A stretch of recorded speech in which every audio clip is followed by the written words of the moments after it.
Imagine you are standing at a table with a candle, a box of matches, and a few thumbtacks.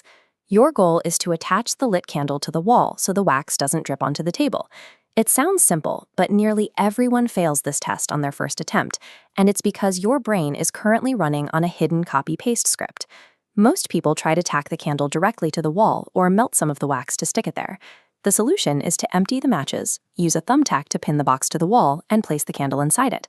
We miss this because of functional fixedness, a cognitive block where we can only see the matchbox as a container rather than a shelf. This is the result of reasoning by analogy. To save energy, our minds work by connecting new ideas to existing knowledge. We default to how things have always been used because it is mentally easier than analyzing the raw materials in front of us. When we rely on analogy, we focus on the label of an object rather than its actual properties. This mental habit locks us into inherited patterns, making it difficult to see that the box itself is part of the toolkit. Let's test that default setting again. A father and his son are in a car crash. The father is killed, and the boy is rushed to the hospital. But the surgeon takes one look at the patient and says, "I can't operate on him. He is my son." Who is the surgeon? The surgeon is his mother. If you struggled with that for even a split second, your brain was accessing a mental shortcut that bypassed logic to save time. Psychologist Daniel Kahneman describes this as System 1 thinking. It is the fast, automatic, and emotional part of our brain operating without voluntary control. System 1 relies on the representativeness heuristic. It uses inherited stereotypes and broad generalizations to categorize the world instantly. It's a survival mechanism, but it causes rapid, flawed assumptions about what is possible. Living strictly in System 1 makes us cooks who can only follow existing recipes. To move toward the top 1% of thinkers, we have to slow down and become chefs, the people who understand ingredients well enough to invent the recipes themselves. The framework to override these biases is called first principles thinking. It is a disciplined method of problem solving used by innovators like Elon Musk to ignore industry conventions and rebuild solutions from the ground up. The method traces back to Aristotle, who argued that knowledge results from acquiring understanding of primary first principles. He defined a first principle as a foundational proposition or assumption that stands alone and cannot be deduced from any other idea. Later, René Descartes utilized Cartesian doubt, a process of systematically stripping away every inherited belief until he arrived at information he objectively knew to be true. By applying this logic, you can dismantle your own assumptions.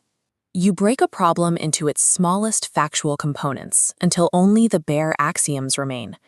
To see this in action, look at Elon Musk's early goal of reaching Mars. He was immediately blocked by the massive price tag of a single rocket.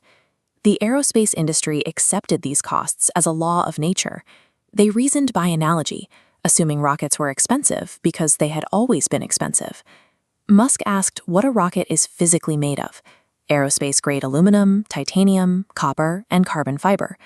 Comparing their raw market value to a rocket's typical price, he discovered the materials account for only 2% of the total cost. Because the actual ingredients were so cheap, Musk realized the problem was the bloated manufacturing process. He bypassed the traditional market and decided to build the rockets himself from scratch. Questioning industry assumptions allowed SpaceX to build their own hardware for a fraction of the market price. It proved that what we often call the way things are, it's frequently just a result of shared belief.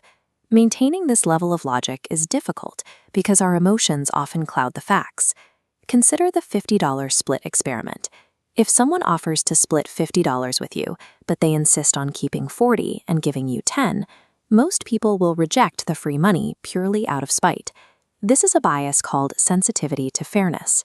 Our emotional reaction to a perceived injustice overrides the objective math of the situation.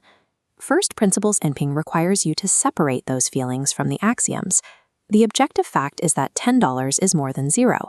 The unfairness is an emotional assumption that keeps you from the reward. You can apply this in daily life using Socratic questioning.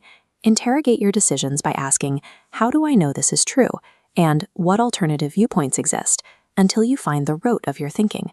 In his garden, Vilfredo Pareto noticed that a tiny number of pea pods produced the majority of the peas.